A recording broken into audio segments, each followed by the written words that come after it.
Presidential candidate Joe Biden refusing to take a drug test before or after the presidential debate. President Trump says that he would agree to take a drug test if Biden does, and claims that a test is needed based on Biden's energy and the discrepancies in his debate performance. President Trump tweeting, his debate performances have been record-setting, uneven to put it mildly. Only drugs could have caused this discrepancy. But Biden says he will refuse to take any type of drug test. All right, then. So we have so much to cover, right?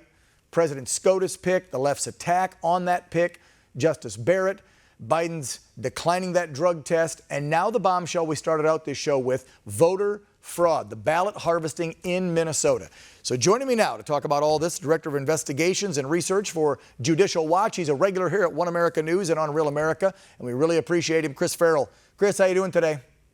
Doing great, and it's great to be with you.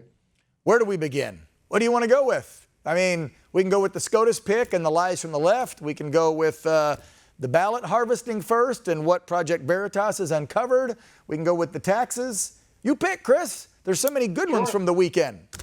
Let's just go with the Supreme Court because that's clearly the biggest, and I think the story with the biggest set of legs on it, because this is a lifetime appointment to the federal judiciary. This, in theory, really sways which way the country goes. We have 9 government attorneys in black robes who end up deciding more and more how our lives are going to be led. It's just Congress does what it does. The president is often in a position where. Wait, what do they do again? What does Congress do again? I'm just checking. Well, a lot of nothing usually. Usually AWOL. Usually absent. A whole lot of kicking the can down the road. Vote for me every 2, 4, or 6 years, and then I'll fix stuff. Oh, wait, we didn't fix it. Vote for me again. Oh, wait, we didn't fix it. Vote for me. Anyway, the American people get that story. All right, so this Supreme Court pick, he comes out over the weekend. We kind of already knew he'd been teeing up that it was going to be Justice Barrett. Looks like to me, reading her background over the weekend, an amazing, amazing lawyer turned judge, great credentials, good Catholic, good Christian, adopted some kids, has a big family, 7 of them, and considers herself as what I like, a constitutionalist. She's not out trying to interpret the law with her beliefs and feelings. She's taking it matter of fact, and here's the law, here's how we do it. This is what you're supposed to do as a Supreme Court justice. Is that what you take away from her background? The facts, as you've described them, are accurate and complete. And sadly, that will have virtually nothing to do with the hearings, the hysteria and the drama that you will see on the Hill. We shouldn't even laugh about this, because I'll tell you, the only reason I laugh, Chris, is so I'm not screaming at the top of my lungs and cursing at the left, for I know how they're going to treat this highly intelligent, highly qualified woman for this seat to fill Justice Ginsburg's seat. And if it's telling, we saw what they did to Kavanaugh, Gorsuch not as much, but we've seen what the left has done to nominees in the past, and it started over the weekend. I will say this, though, Chris, were you amazed that Speaker Pelosi, when someone tried to attack the justice for being Catholic and her Christian beliefs in some group she once belonged to loosely, she actually stood up and said, we're not going to go there. I was amazed she did that. I was shocked as well, because normally, they go straight to the gutter right away, real fast. And, look, there's a history here. People think about Kavanaugh. You can go back to Robert Bork. I may be dating myself by saying that, but Robert Bork and Clarence Thomas, Kavanaugh is the latest version of it. But those 2 prior nominees, of course, Bork was knocked out, couldn't get the votes.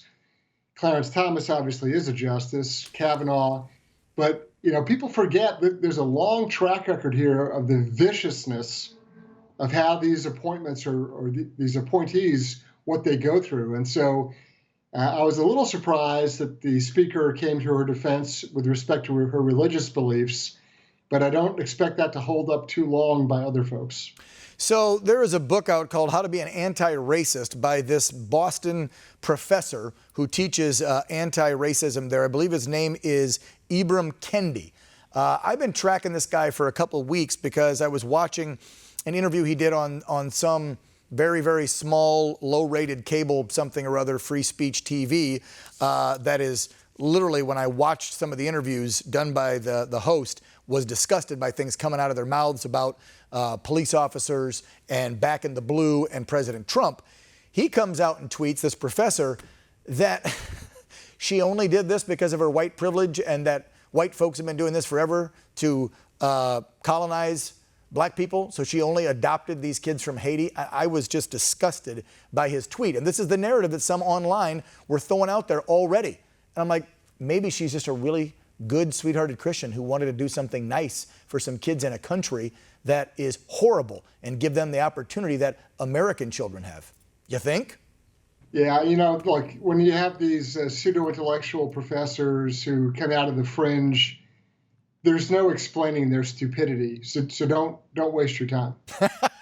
Let's move over to the other big story that broke, and this one's huge as far as I'm concerned too, and I think it's going to get bigger and bigger, and this is only one instance we're learning about, the ballot harvesting and voter fraud in Minnesota in Ilhan Omar's district. You've got Project Veritas with amazing video and sound of people point blank saying that they are out doing these illegal deeds for her to make sure she wins her seat. I'm sure those boxes for the president will be checked for Joe Biden and not Donald Trump. And this is just one case of 300 or so ballots that we know of.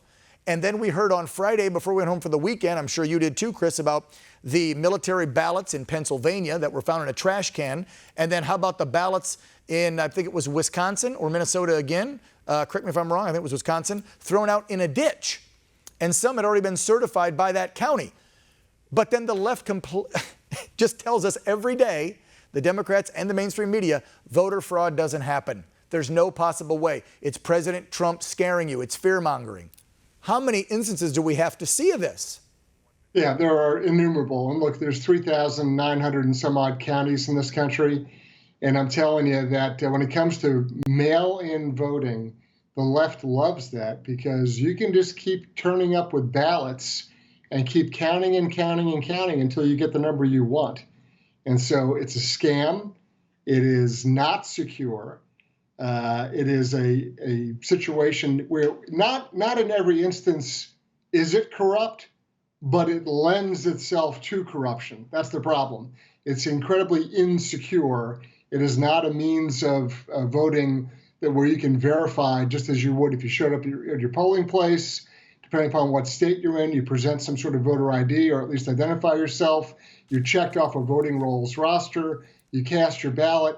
It's reviewable. You can run an audit of the system and figure out how many votes you have.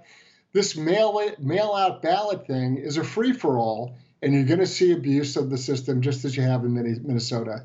It's very dangerous. Chris, I'm very worried. I'm concerned for our democracy. They're saying the president's the biggest threat on democracy. No, I think this election and the way we're going about it with these mail-in ballots is the biggest threat to our democracy. 10, 20 seconds left. They're wrapping me up. Tomorrow night's the debate. What are you looking forward to seeing? What's going to happen? Your ideas, your rundown of what you think we'll see tomorrow night in those 90 minutes. I think Biden is going to come across as befuddled and sort of half-witted. We'll see what happens, but based on his performance so far, he can't string, 10 words together. Well, I mean, let's be real. The NSA, CIA, they've got very small little earpieces that fit down in the ear canal you won't even see. And all somebody has to do is get some shots of steroids, some juice, a little something to get going and keep the brain, maybe a little Adderall, something going.